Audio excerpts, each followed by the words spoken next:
The fluorescent lights above cast harsh shadows across the conference table as Marcus Wellington's voice cut through the silence like a blade.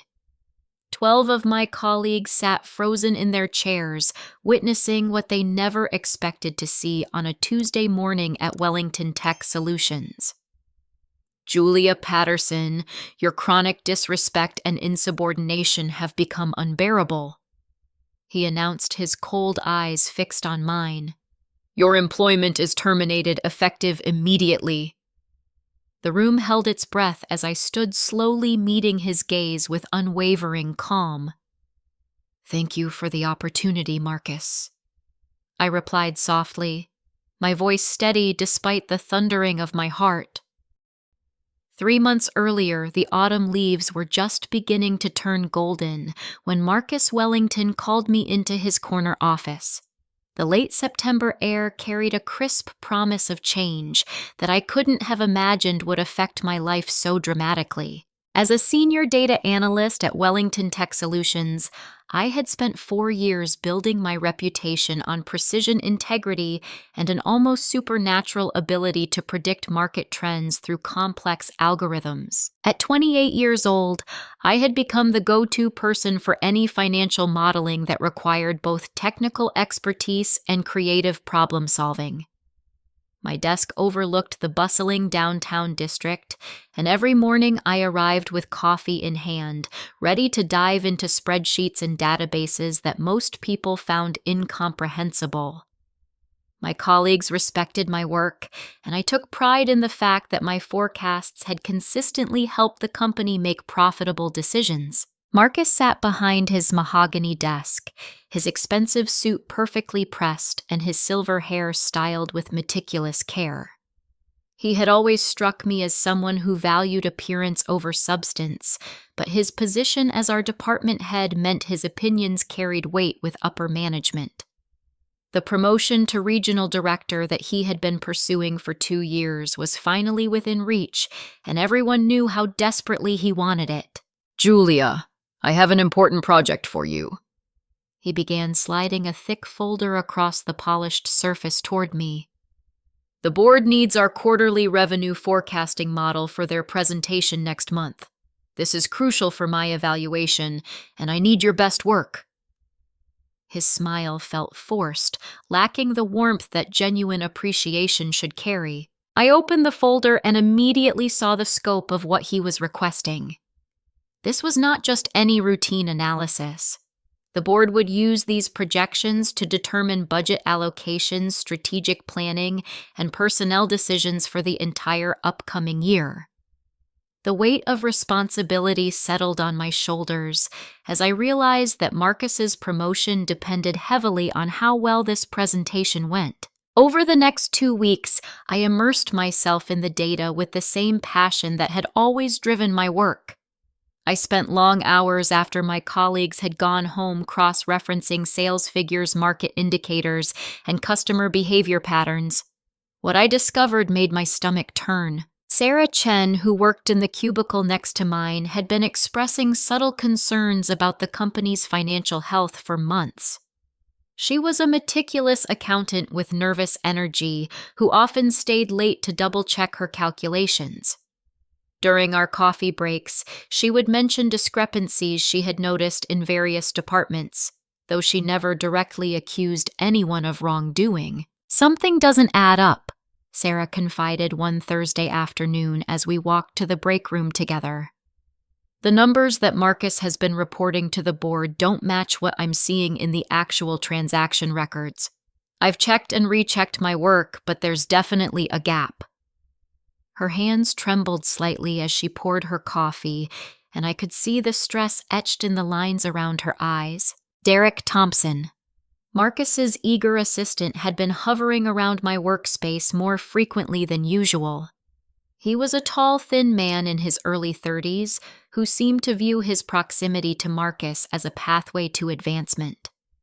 Derek had a habit of asking seemingly innocent questions about my methodology and timeline, always with a bright smile that never quite reached his eyes. How's the big project coming along, Julia? He would ask, leaning against my desk with calculated casualness. Marcus is really excited about seeing your results. He keeps saying how this could be a game changer for the whole department. The way he emphasized certain words made me wonder if there was more behind his interest than simple curiosity. Amanda Rodriguez from Human Resources also began appearing in our department more often, conducting what she called routine check-ins with various employees. Amanda was a professional woman with genuine concern for employee welfare, but her recent visits felt different. She would ask carefully worded questions about workplace dynamics and team collaboration, always ending with reminders about the company's open-door policy for reporting concerns. As my analysis progressed, the true picture of our financial situation became increasingly clear and troubling. The product launches that Marcus had championed over the past 18 months had not only failed to generate expected revenue, but had actually cost the company significant amounts of money. The marketing campaigns he had approved showed dismal returns on investment, and customer satisfaction surveys revealed growing dissatisfaction with the new offerings. Most shocking of all, I discovered that Marcus had been inflating his quarterly projections by approximately 30%. When I compared his official reports to the actual performance data, the discrepancy was undeniable. The current trajectory showed that we were heading toward a 20% revenue decline for the year, not the steady growth that Marcus had been promising the board. The realization hit me like a physical blow. Marcus needed my forecasting model not to showcase success, but to hide his failures. He was counting on my reputation for accuracy to legitimize whatever numbers he wanted to present. The trust that the board had in my work was being used as a shield for his deception. Late one evening, as I was preparing to leave the office, Marcus appeared at my desk. The building was nearly empty, and the silence felt heavy around us. His usual polished demeanor had slipped, revealing something harder and more desperate underneath. "Julia, I wanted to discuss the direction of your analysis," he said, his voice carrying a tone I had never heard before. "I think it would be beneficial for the company if your projections showed a more optimistic outlook. Sometimes we need to focus on potential rather than just current trends." He paused, watching my face carefully. "I'm sure you understand the importance of being a team player." The implication was clear, even though his words remained technically professional. He was asking me to manipulate my data to support his false narrative. The promotion he had worked toward for 2 years depended on presenting a success story that simply did not exist. I believe my responsibility is to provide accurate analysis based on the actual data, I replied carefully, feeling the tension crackling between us like electricity before a storm. His eyes narrowed slightly, and I saw a flash of something that made my skin crawl. "Julia, I hope you remember that teamwork and flexibility are qualities we value highly here. Employees who cannot adapt to the needs of the organization sometimes find that their services are no longer required." The threat was subtle, but unmistakable. As I walked to my car that night, the full scope of the situation became crystal clear. Marcus was not just asking me to compromise my integrity, he was setting me up to be the scapegoat for his own failures. If the board discovered the truth about our financial situation, he could point to my analysis and claim that I had provided faulty data. My reputation would be destroyed while his career remained intact. The next morning, I arrived at the office with a new understanding of the dangerous game being played around me. Marcus's friendly facade had been completely stripped away, revealing a man willing to destroy anyone who threatened his advancement. As I sat at my desk, staring at the computer screen filled with honest numbers that told an inconvenient truth, I realized that I needed to be far more strategic than I had ever imagined. The following weeks brought a systematic campaign of professional harassment that was so subtle and calculated that I almost admired its sophistication. Marcus had transformed from a demanding but generally fair supervisor into someone who seemed determined to undermine every aspect of my work and reputation. It started with the micromanagement. Suddenly, every decision I made required his approval, no matter how minor or routine. Projects that I had been handling independently for years were now subject to his oversight and constant questioning. During team meetings, he would interrupt my presentations with challenges that seemed designed more to embarrass than to clarify. "Julia, can you explain your methodology here?" He would ask with exaggerated concern, pointing to perfectly standard analytical procedures. "I want to make sure our team understands the foundation of your conclusions."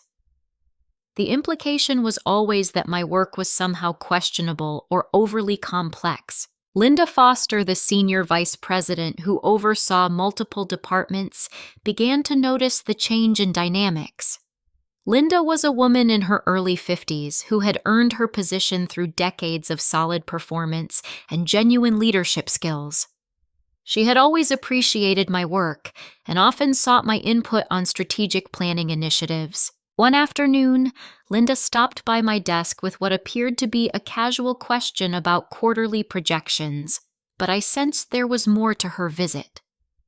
"Julia, I've been reviewing some of the preliminary reports from various departments, and I wanted to get your perspective on the overall financial picture," she said quietly. Her tone suggested that she had concerns about the official narrative being presented.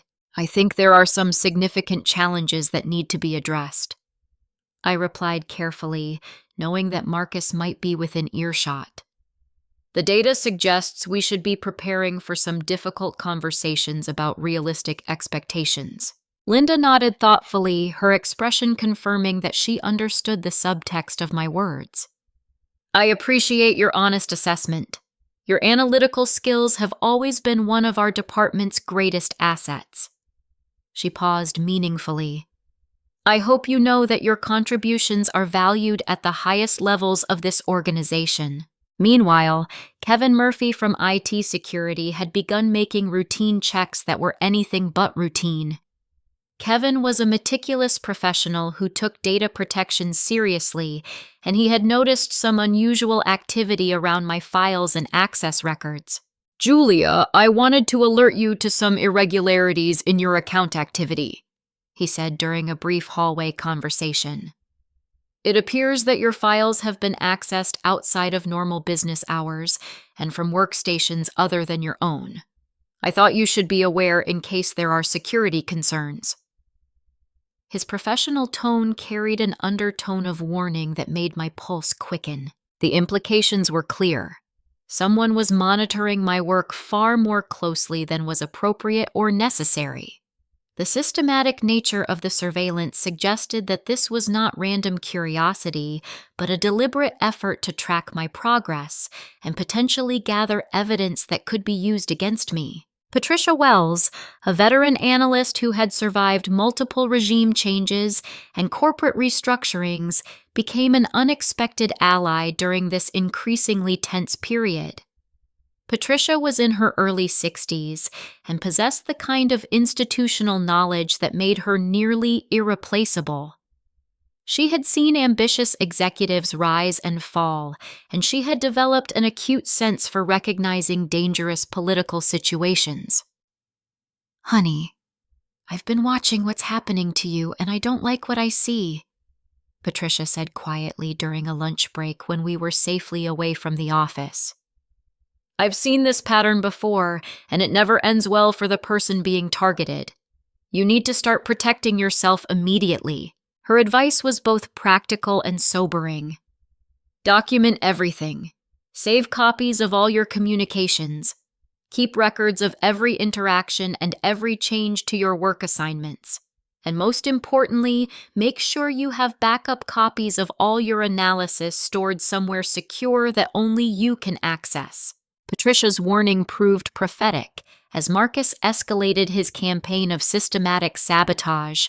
He began scheduling unnecessary meetings during my most productive hours, effectively fragmenting my workday and making it impossible to maintain the deep concentration that complex analysis required. Resources that I needed for my projects were suddenly unavailable or required extensive approval processes that had never existed before. More concerning was his strategy of exclusion. I found myself removed from email chains about projects I was working on, left out of planning sessions for initiatives that directly affected my analysis, and excluded from informal conversations where important decisions were being made. Derek Thompson's role in this orchestrated harassment became increasingly apparent. He had been assigned to collaborate on my forecasting project, which everyone understood was really a polite way of saying that he was there to monitor and report on my activities.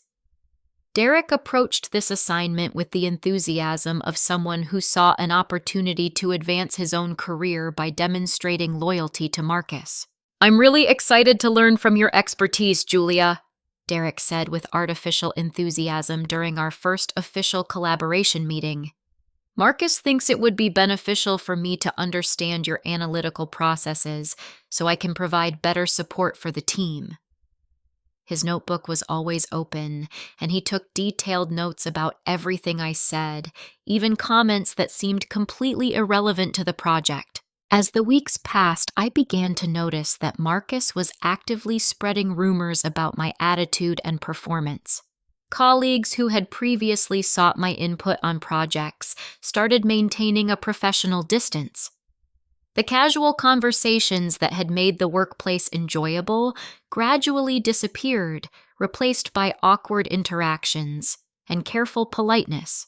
The psychological pressure was exhausting. Every morning I arrived at work knowing that I was walking into a hostile environment where my every action was being scrutinized and potentially misrepresented. The work that had once brought me satisfaction became a source of constant stress as I tried to maintain my professional standards while navigating an increasingly treacherous political landscape. One evening, as I was working late to catch up on tasks that had been delayed by the constant interruptions and obstacles, I discovered something that confirmed my worst suspicions. While backing up my files to a secure external drive, I noticed that several of my recent reports had been accessed and modified after I had submitted them. The modifications were subtle but significant. Key phrases had been altered, numbers had been changed, and conclusions had been rewritten to appear less definitive and more questionable. Someone with administrative access to the system had been systematically sabotaging my work, making it appear that my analysis was inconsistent or unreliable. The next morning, I confronted Derek directly about the file tampering. His reaction was immediate and telling. The confident facade cracked, and for a moment I saw genuine fear in his eyes. "I don't know what you're talking about," he stammered, but his body language betrayed him completely. "Marcus just asked me to review some documents and make sure they were formatted correctly. I was only trying to help." "Derek, I have the original versions of those files, and I can prove that they were altered after I submitted them," I said calmly. "This is not about formatting. This is about deliberately changing my analytical conclusions to make my work appear flawed." His composure collapsed entirely. "Julia, you have to understand Marcus is under tremendous pressure about this promotion. The board is asking tough questions, and he needs to show that he has everything under control. He said that your reports were too negative and that they needed to be more balanced. The admission was everything I needed to understand the full scope of what was happening. Marcus was not just pressuring me to change my analysis. He was actively sabotaging my submitted work to create evidence that I was incompetent or insubordinate. When the time came to present his fraudulent projections to the board, he would be able to point to my apparently flawed reports as justification for disregarding my conclusions. "What else has he asked you to do?" I pressed, sensing that Derek was ready to confess everything.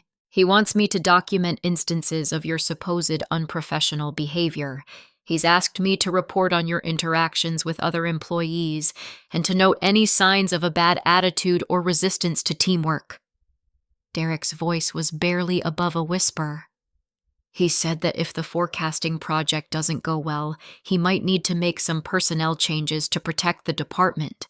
The full picture was now completely clear. Marcus had orchestrated an elaborate scheme to destroy my credibility and create justification for my termination. He was planning to present my work as his own while simultaneously positioning me as a problem employee who needed to be removed for the good of the team. As I walked to my car that evening, I felt a strange sense of clarity and determination. Marcus had underestimated me completely. He assumed that I would either comply with his demands or become a victim of his manipulation. He never considered that I might be smart enough to see through his strategy and prepared enough to turn it against him. The next phase of my career at Wellington Tech Solutions was going to be unlike anything I had experienced before.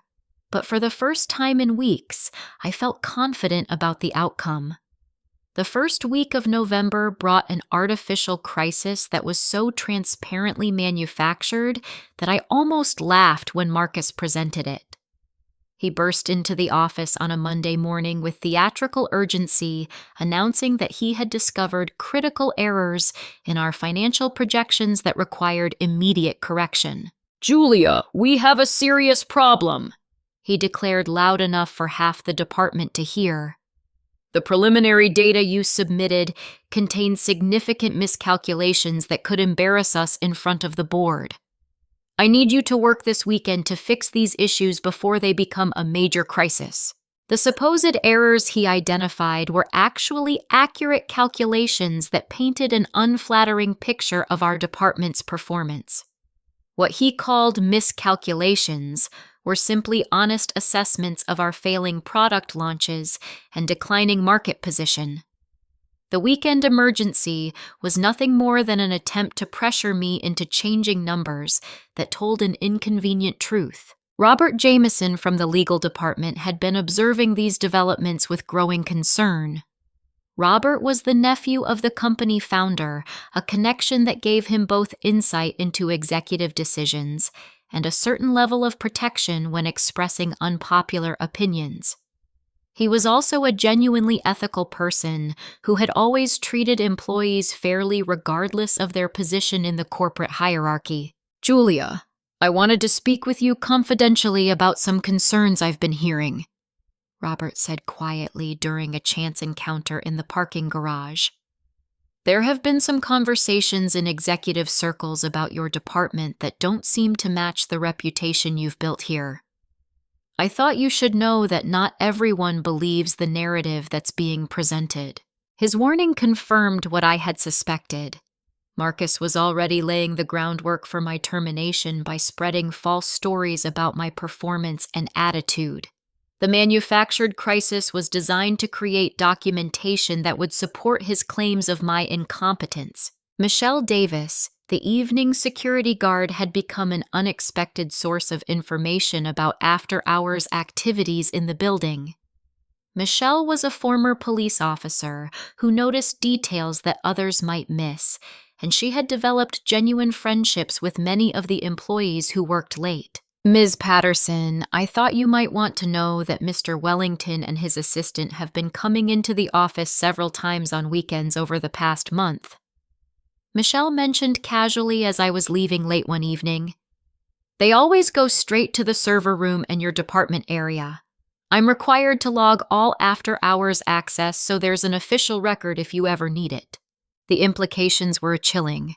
Marcus and Derek had been accessing my files and the company systems outside of normal business hours, likely making additional changes to my work and gathering information that could be used to undermine my position. The fact that Michelle was documenting these visits meant that there was evidence of their unauthorized activities. Janet Coleman, the executive assistant who managed schedules and communications for the senior leadership team, accidentally provided crucial intelligence about upcoming board activities. Janet was a professional woman who had worked for the company for over 15 years and had earned the trust of executives through her discretion and reliability. Julia, I probably shouldn't mention this, but I noticed that your forecasting project is listed as a major agenda item for the board meeting next week, Janet said quietly while we waited for the elevator. They've also scheduled time to review all departmental performance metrics for the quarter. It seems like they're taking a much closer look at everything than usual. The timeline was becoming critical. Marcus was planning to remove me before the board meeting, ensuring that I would not be available to answer questions about my analysis or provide alternative interpretations of the data. Once I was gone, he could present whatever version of my work best supported his false narrative. Over the weekend, as I worked on the supposed corrections to my analysis, I discovered that Marcus had been making systematic alterations to my submitted reports for months. Using the backup copies that Patricia had advised me to maintain, I was able to compare the original versions with what had been entered into the official company database. The pattern of manipulation was extensive and sophisticated. Positive indicators had been downplayed or removed entirely. Market trends that supported optimistic projections had been emphasized while negative trends were minimized. Most significantly, the revenue forecasts had been consistently inflated to match the unrealistic targets that Marcus had been promising to the board. Linda Foster made an unexpected appearance in the office on Saturday officially to catch up on some administrative tasks, but clearly with other purposes in mind. She found me in the conference room surrounded by printouts and working through the real data that Marcus wanted me to suppress. Julia, I'm surprised to find you here on the weekend, Linda said, though her tone suggested that she had been looking for me specifically. I wanted to discuss some concerns that have been brought to my attention about the financial projections for our board presentation. I decided to take a calculated risk and share some of my findings with Linda. Using careful language that focused on data rather than accusations, I explained the discrepancies between the original analysis and the versions that had been submitted to management. The numbers suggest that we may be overstating our revenue potential by a significant margin, I said, showing her the comparison charts I had prepared. If the board makes decisions based on these inflated projections, we could face serious problems when the actual results come in. Linda studied the documents with the focused attention of someone who understood both the technical details and the broader implications. Julia, this analysis is exactly the kind of honest assessment that our leadership needs to make informed decisions. I hope you know how much I value your integrity and expertise. Her support was encouraging, but I also knew that she was walking a political tightrope. Challenging Marcus's version of events would require her to make accusations against a fellow executive, something that could have serious consequences for her own career. The following Monday brought the confrontation I had been expecting. Marcus called me into his office with a document folder that contained what he claimed were examples of my insubordinate behavior and poor performance over the past several weeks. Julia, I'm disappointed that you've chosen to resist the collaborative approach that this department requires, he said, his voice carrying a tone of manufactured sadness. Your refusal to make the necessary adjustments to your analysis demonstrates a lack of teamwork that I can no longer tolerate. The folder contained printed emails that had been taken out of context, meeting notes that misrepresented my comments and performance evaluations that had been altered to suggest chronic problems with my attitude and work quality. The documentation was carefully constructed to create a paper trail that would justify whatever disciplinary action he had planned. I've tried to work with you, but your continued resistance to reasonable requests and your disrespectful attitude toward management have made it clear that a change is necessary. Marcus continued, watching my face for signs of panic or pleading. Instead, I responded with the same calm professionalism that had characterized all of my interactions with him. I understand your position, Marcus. I've always tried to provide accurate analysis and honest assessments based on the data available to me. If that approach is no longer valued here, then perhaps it is time for a change."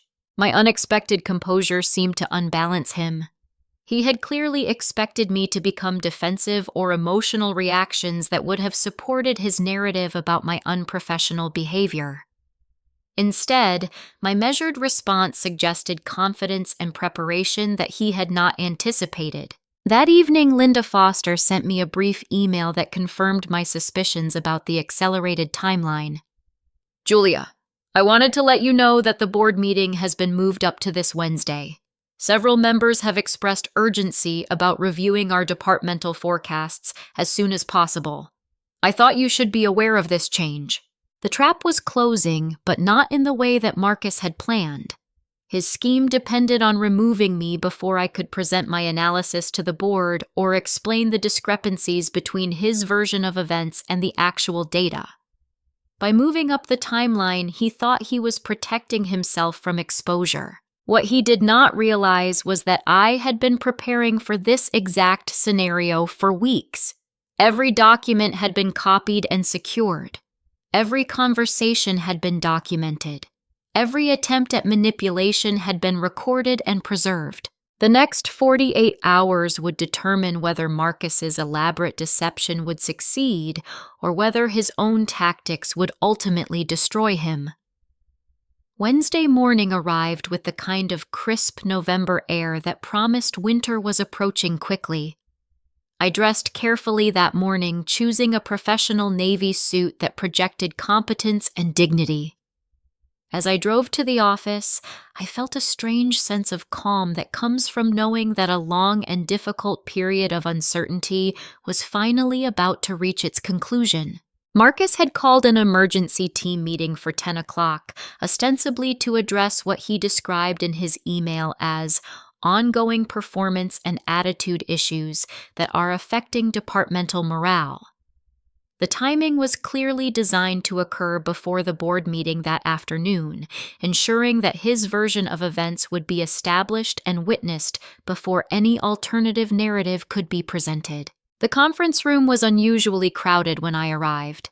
In addition to our normal department staff, Marcus had invited several department heads and senior managers who rarely attended our routine meetings. The presence of these witnesses was obviously intended to give credibility and official weight to whatever proceeding he had planned. Thomas Anderson, the head of our marketing department, looked uncomfortable as he took his seat near the head of the table. Thomas was a straightforward professional who had always maintained positive working relationships across departments, and his expressions suggested that he was questioning why he had been asked to attend this particular meeting. Grace Williams, one of our junior analysts who had started with the company only 6 months earlier, sat near the back of the room with obvious anxiety. Grace had frequently sought my guidance on analytical techniques and had always expressed appreciation for my mentoring. Her presence at this meeting felt particularly cruel, as she would be forced to witness what Marcus clearly intended as my professional destruction. Frank Morrison from Operations and Helen Parker from Customer Service completed the audience of department heads. Both had worked with me on various cross-departmental projects over the years, and both had consistently praised my analytical contributions to their initiatives. Their uncomfortable expressions suggested that they understood they were being used as props in someone else's agenda. Marcus entered the room with a folder of documents and an expression of grave concern that would have been convincing to anyone who did not know the true situation. He had clearly rehearsed his presentation as his movements and timing seemed calculated to project authority and reluctant responsibility. "I've called this meeting to address a serious situation that has been developing in our department over the past several months." Marcus began, his voice carrying a tone of disappointed leadership. "It involves performance issues and behavioral concerns that I had hoped could be resolved through coaching and mentoring, but which have unfortunately continued to escalate." He opened his folder and began presenting what he described as evidence of my unprofessional conduct. The documents included email exchanges that had been edited to remove context meeting notes that misrepresented my contributions and performance complaints that had been fabricated or exaggerated beyond recognition. Julia has consistently demonstrated resistance to collaborative feedback and has shown a pattern of insubordinate behavior that undermines team morale. Marcus continued, his tone becoming more severe. Despite multiple attempts to address these issues through normal supervisory channels, the problems have persisted and actually worsened. The specific accusations were a masterpiece of corporate character assassination. He claimed that I had refused direct orders, submitted incomplete or inaccurate work, displayed a negative attitude during team meetings, and created a hostile work environment for my colleagues. Each accusation was supported by documentation that looked official, but which I knew had been manipulated or manufactured. Most seriously, Marcus said, his voice reaching a crescendo of manufactured indignation, Julia has shown chronic disrespect for management authority and has actively worked to undermine departmental initiatives that are critical to our company's success. The room was completely silent as he delivered his final verdict. Based on these documented performance and behavioral issues, and given the continued deterioration of the situation despite multiple interventions, I have no choice but to terminate Julia's employment with Wellington Tech Solutions, effective immediately. The moment had arrived that I had been preparing for throughout this entire ordeal. Everyone in the room was watching me, waiting to see how I would respond to this public humiliation and professional assassination. Marcus was clearly expecting me to become defensive, emotional, or angry reactions that would validate his characterization of my behavior. Instead, I stood slowly and calmly, maintaining the same professional composure that had characterized my entire career. I looked directly at Marcus, then briefly at each of the witnesses who had been assembled to observe my downfall. "Thank you for the opportunity to work here, Marcus," I said quietly, my voice steady and clear. "I've learned a great deal during my time with Wellington Tech Solutions, and I wish everyone continued success with their future endeavors." The simplicity and dignity of my response clearly caught Marcus off guard. He had prepared for arguments, denials, or emotional outbursts that would have supported his narrative about my unprofessional behavior. My calm acceptance of his decision left him with no further script to follow. As I gathered my personal belongings from my desk, several colleagues approached with expressions of shock and support. Sarah Chen looked like she was about to cry, while Patricia Wells squeezed my shoulder and whispered, "This isn't over, honey. The truth always comes out eventually." Derek Thompson stood near Marcus's office, trying to project an air of vindication, but clearly uncomfortable with the role he had played in orchestrating this outcome. His eyes darted nervously around the room, as if he was beginning to realize that his association with Marcus's scheme might not be the career advantage he had imagined. Linda Foster appeared at my desk as I was packing the last of my belongings into a small cardboard box. Her expression was carefully controlled, but I could see anger and disappointment in her eyes. "Julia, I want you to know that this decision does not reflect the opinion of everyone in leadership," she said quietly, her words carefully chosen to avoid direct criticism of Marcus while still expressing her disagreement. "Your contributions to this company have been significant and appreciated." She paused for a moment, then added in an even lower voice, "The board meeting is still scheduled for this afternoon.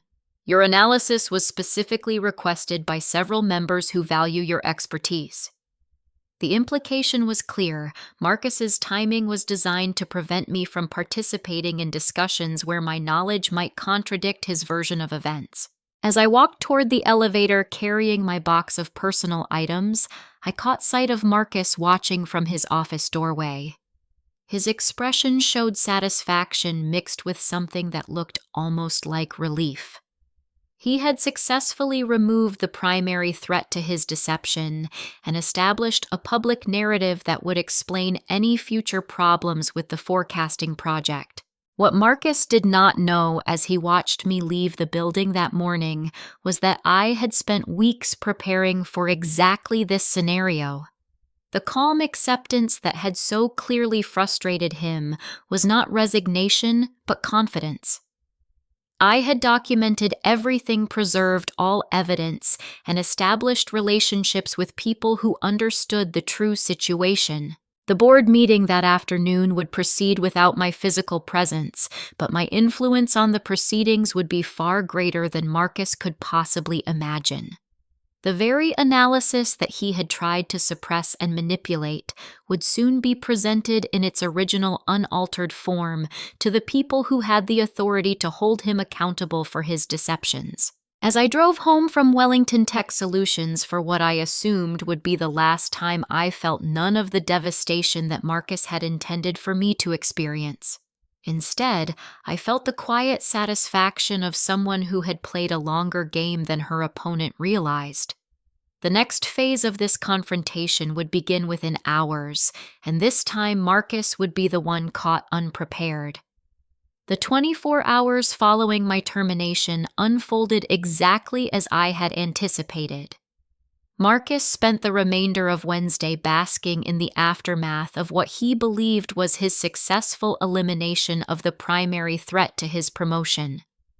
His confidence was so complete that he made little effort to hide his satisfaction from colleagues who were still processing the shock of my sudden departure. Derek Thompson embraced his expanded role with the enthusiasm of someone who believed he had backed the winning side.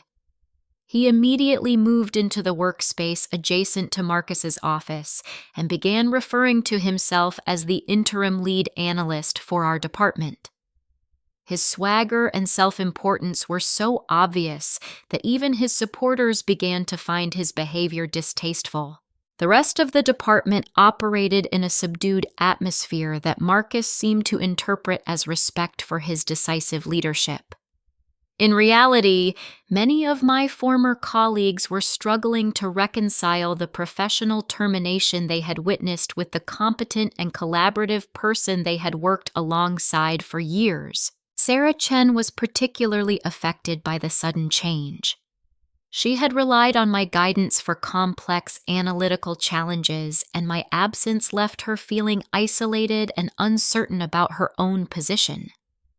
During lunch breaks, she confided to trusted colleagues that the official explanation for my firing did not match her personal experience of working with me. Julia was always willing to help and never showed any of the attitude problems that Marcus described, Sarah whispered to Grace Williams as they ate together in the break room. I'm starting to wonder if there was more to this situation than we were told. Meanwhile, the board meeting that Marcus had been anticipating with such confidence was beginning to reveal the first cracks in his carefully constructed facade. Christopher Lee, the board member who had specifically requested my forecasting analysis, was puzzled by my absence from the presentation and began asking questions that Marcus had not prepared to answer.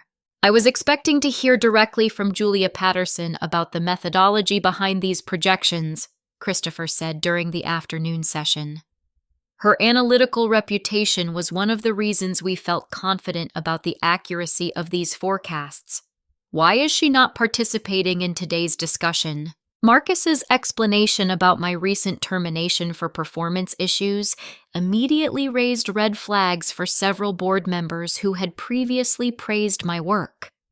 The timing seemed suspiciously convenient, and the sudden change from valued analyst to terminated employee did not align with their previous understanding of my contributions.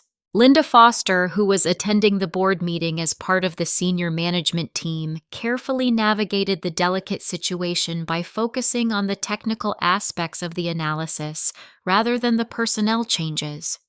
However, her subtle emphasis on the importance of data integrity and analytical accuracy sent clear signals to board members who were experienced enough to read between the lines. Back in our department, Derek was discovering that taking credit for my work was considerably easier than actually understanding or reproducing it.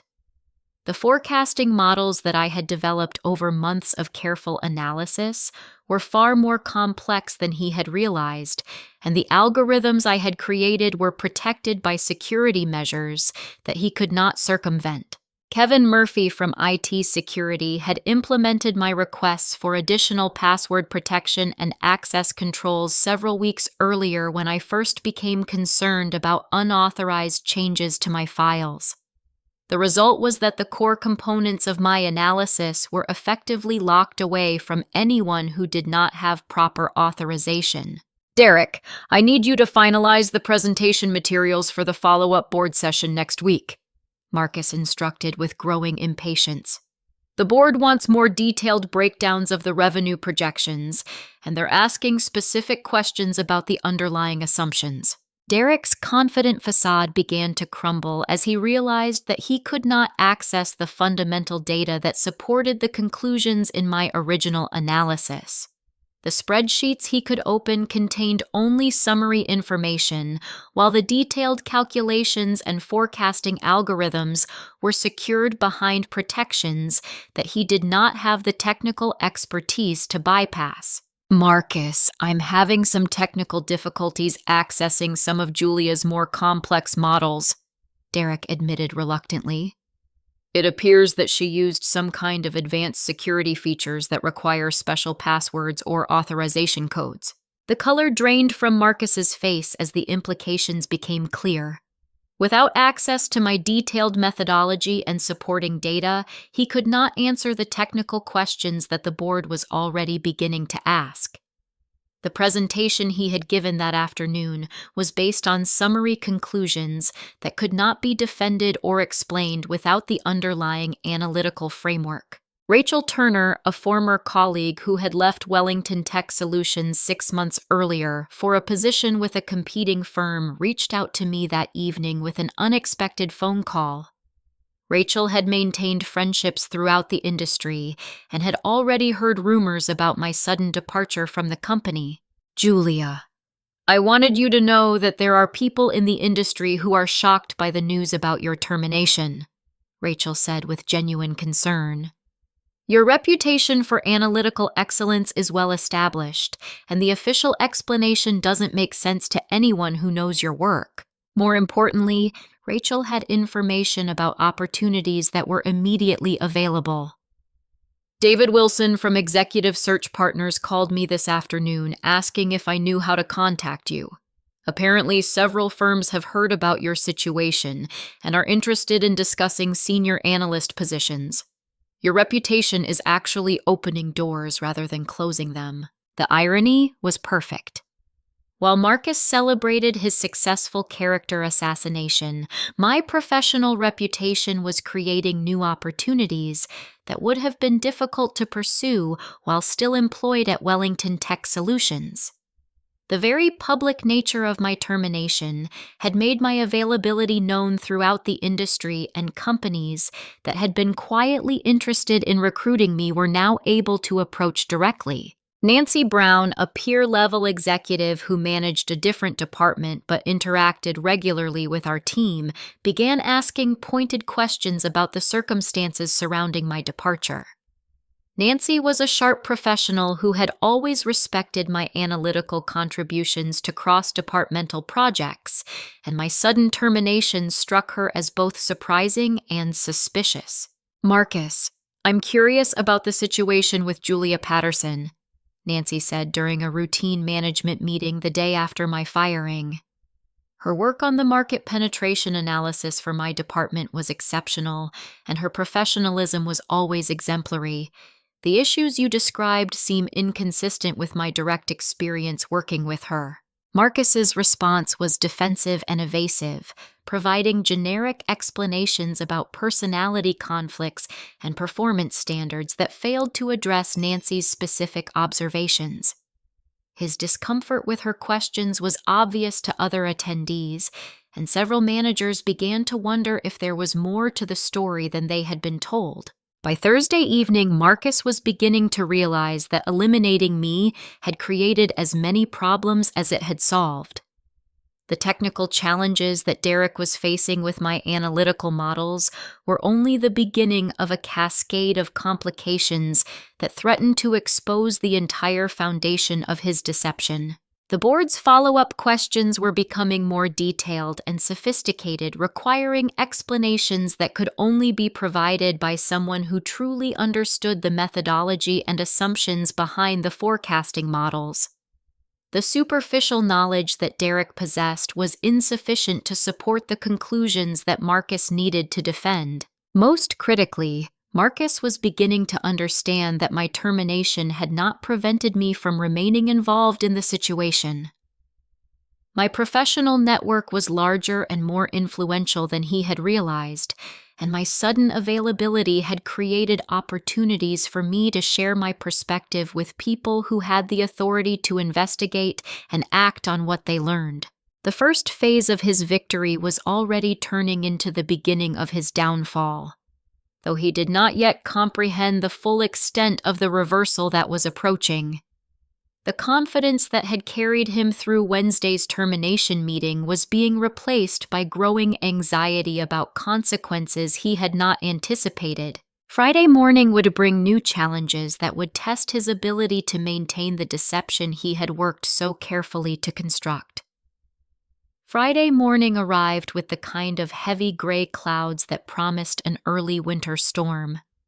Marcus arrived at the office earlier than usual, his confident demeanor from earlier in the week replaced by visible anxiety about the technical challenges that were mounting around his carefully constructed deception. The emergency meeting he called with the IT department at 8 in the morning was ostensibly about routine security protocols, but everyone involved understood that he was desperately seeking a solution to the access problems that Derek was encountering with my analytical models. Stephen Phillips, our chief technology officer, listened patiently as Marcus explained the situation in carefully sanitized terms that avoided mentioning the unauthorized alterations that had been made to my files over the past several weeks. "Marcus, I need to be clear about our security protocols," Stephen said with the measured tone of someone who understood the technical and legal implications of what was being requested.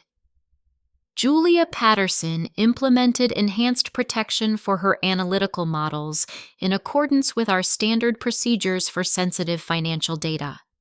These protections cannot be bypassed without proper authorization and documentation. Kevin Murphy nodded in agreement, consulting his records about the security measures that had been put in place. The access controls were implemented at Julia's request several weeks ago with appropriate management approval. The system is working exactly as designed to protect proprietary analytical methods and sensitive financial information. The message was clear and devastating. My foresight in securing the analytical models had created an insurmountable obstacle to Marcus's plan. Without access to the detailed methodology and supporting data, he could not defend the conclusions he had presented to the board or answer the increasingly sophisticated questions they were asking. Maria Gonzalez from the board secretariat made an unexpected appearance in our department that morning, ostensibly to confirm scheduling details for follow-up presentations, but actually to observe the operational dynamics in the aftermath of my termination. The board members are very interested in reviewing the detailed analytical framework that supports the revenue projections. Maria mentioned casually to Marcus as she updated her calendar. Several members have specifically requested technical documentation and methodology explanations for their independent review. Her professional smile masked the significance of what she was communicating. The board was not simply accepting Marcus's summary conclusions, but was demanding the kind of detailed technical justification that could only be provided by someone who truly understood the underlying analysis. James Carter, the external auditor, who had been scheduled to conduct routine quarterly reviews, had accelerated his timeline and arrived 2 days earlier than expected. James was a meticulous professional whose reputation depended on identifying discrepancies and irregularities that others might miss. I wanted to begin my review of the financial forecasting procedures ahead of the upcoming board discussions, James explained to Barbara Lewis, our administrative director. Recent conversations with board members have suggested that there may be some complex analytical components that require additional examination. Barbara, who had worked with external auditors for over a decade, immediately understood that this was not a routine review. The timing and focus suggested that someone had raised questions about the integrity or accuracy of our financial reporting, and James was responding to concerns that had been communicated through official channels. Meanwhile, Derek's struggles with my analytical models had escalated into full panic.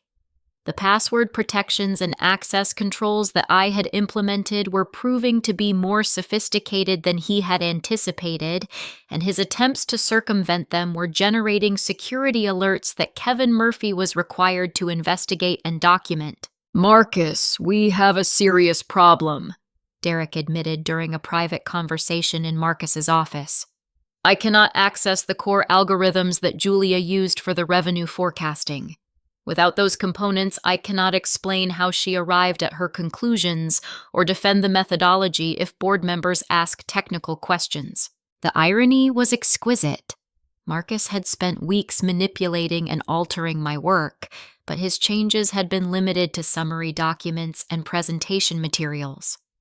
The fundamental analytical framework that supported all conclusions remained locked away behind security measures that he could not breach without revealing his previous unauthorized activities. Linda Foster's investigation into the discrepancies she had noticed was gaining momentum as she quietly reviewed archived documents and communication records. Her position as senior vice president gave her access to historical data that allowed her to compare current reporting with previous analytical submissions. What she discovered was a pattern of systematic alterations to my analytical conclusions that could not be explained by routine revisions or updated information. The changes consistently moved projections in directions that supported more optimistic scenarios, while removing or downplaying factors that suggested caution or concern. "I need to review the original analytical submissions for the past 6 months, Linda requested during a meeting with Barbara Lewis.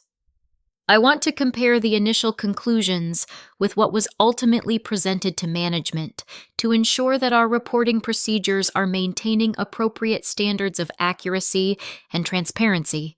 Barbara's expression reflected her understanding that this was not a casual administrative request. Linda was conducting a formal review that could have serious implications for anyone who had been involved in altering analytical documents without proper authorization and documentation.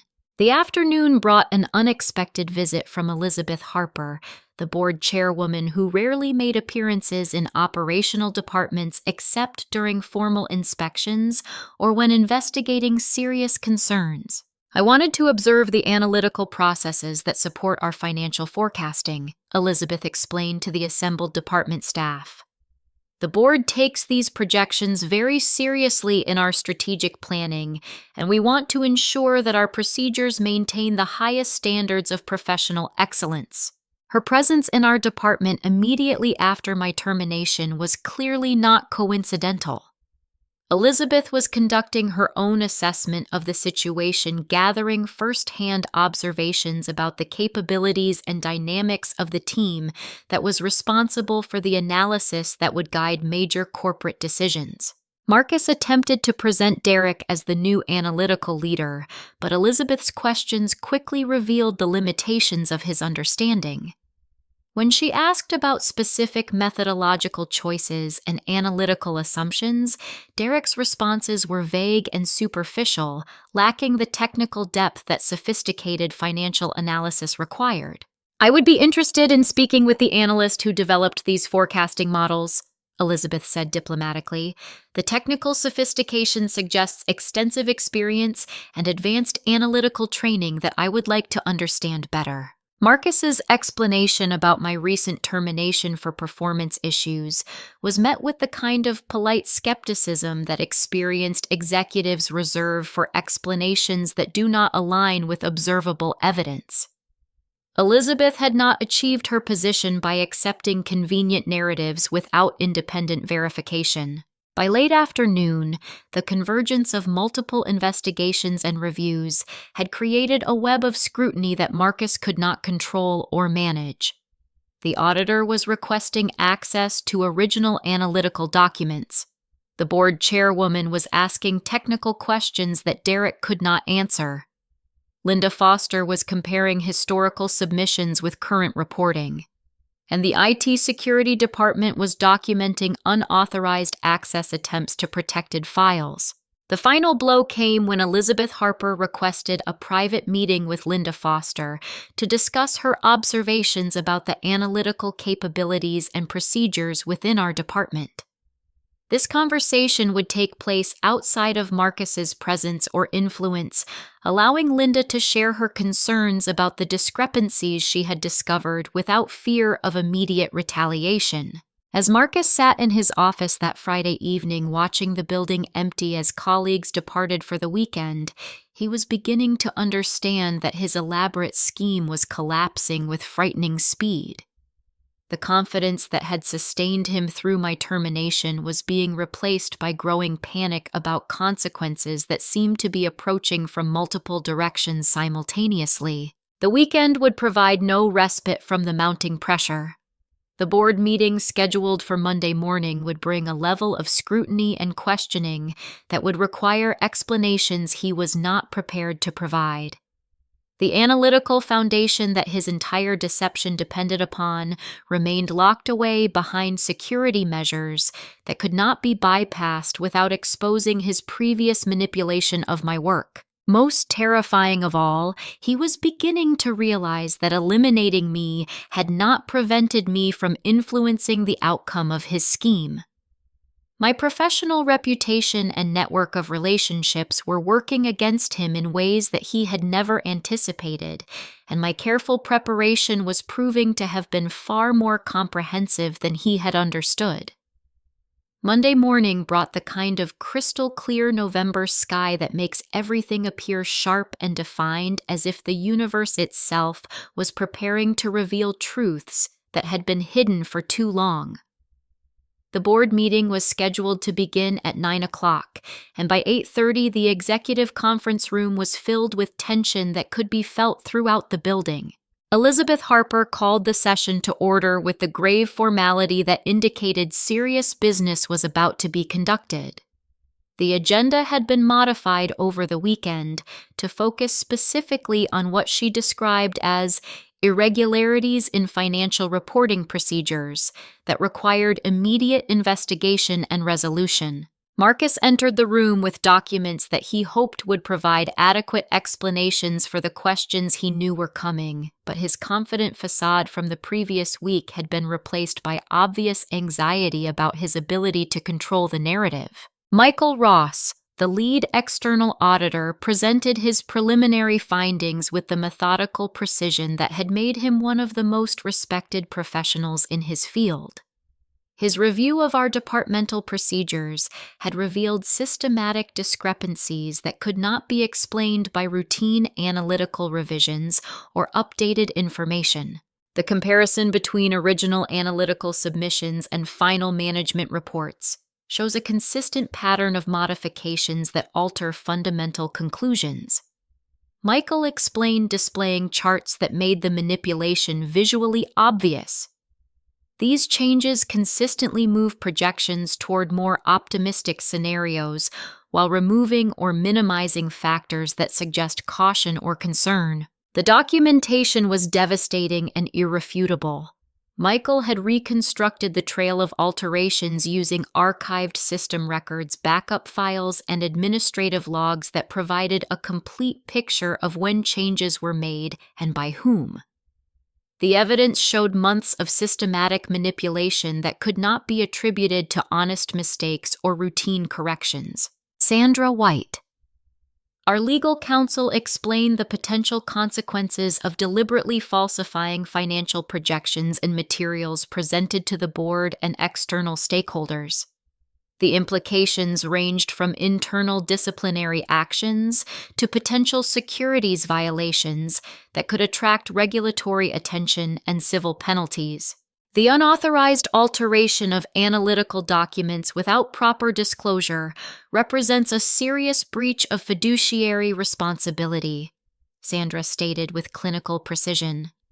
The documentation suggests intentional deception rather than inadvertent errors, which significantly escalates the potential legal and regulatory consequences. Linda Foster was invited to present her own findings from the investigation she had conducted over the past week. Her analysis of historical documents and communication records provided additional evidence of the systematic nature of the manipulation and identified the specific individuals who had been involved in altering my work. The original analytical conclusions consistently demonstrated professional competence and methodological rigor, Linda reported. The modifications that were subsequently made cannot be justified by changes in underlying data or analytical methodology. They appear to have been motivated by a desire to present more favorable projections rather than accurate assessments.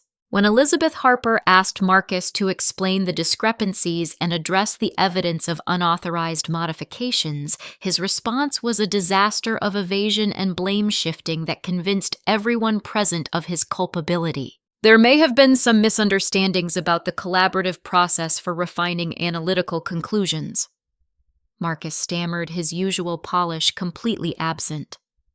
Julia Patterson was resistant to incorporating feedback and guidance from management, which sometimes required more direct intervention to ensure that our reports met appropriate standards. His attempt to blame me for the very manipulation that had been conducted without my knowledge or consent was so transparently dishonest that several board members exchanged glances of disbelief and disgust. Derek Thompson, when questioned about his role in accessing and modifying protected files, immediately confessed everything in a desperate attempt to minimize his own culpability. His admission provided the final pieces of evidence needed to establish the complete scope of the scheme. Marcus asked me to review Julia's files and make adjustments to ensure that the reports supported the departmental objectives. Derek revealed, his voice trembling with the realization that his career was ending. He said that Julia was being unnecessarily negative and that the board needed to see more balanced assessments. John Adams, the company president, listened to all testimony with the grim expression of someone who understood that immediate and decisive action was required to protect the company's integrity and reputation. Based on the evidence presented, it is clear that serious breaches of professional standards and company policy have occurred, John declared. Marcus Wellington's employment with this company is terminated immediately effective as of this moment. His candidacy for promotion is obviously withdrawn, and all materials related to this situation will be preserved for potential legal review. Derek's termination followed immediately along with a formal censure that would make it extremely difficult for him to find similar employment elsewhere in the industry. The board's attention then turned to addressing the damage that had been done and implementing measures to prevent similar problems in the future. Elizabeth Harper announced that they were prepared to offer me immediate reinstatement with a promotion to Senior Analytics Director, along with a significant salary increase and formal apology for the treatment I had received. Julia Patterson's professional reputation and analytical expertise are exactly what this company needs to restore confidence in our financial reporting, Elizabeth stated. We hope she will accept our offer to return and help us implement the procedural improvements that will prevent this kind of misconduct from occurring again. Linda Foster was tasked with contacting me immediately to convey the board's offer and schedule a meeting to discuss the terms of my return. Her call reached me at the offices of Executive Search Partners, where I had been interviewing for senior positions with 3 different firms that morning. "Julia, I have wonderful news," Linda said, her voice carrying genuine relief and satisfaction. "The board has completed their investigation, and they would like to offer you a senior director position with immediate effect. Marcus has been terminated, and the company is committed to ensuring that you have the authority and support you need to maintain the highest analytical standards." I accepted the offer gracefully, though I negotiated additional provisions for analytical independence and direct reporting relationships that would prevent future interference with my work.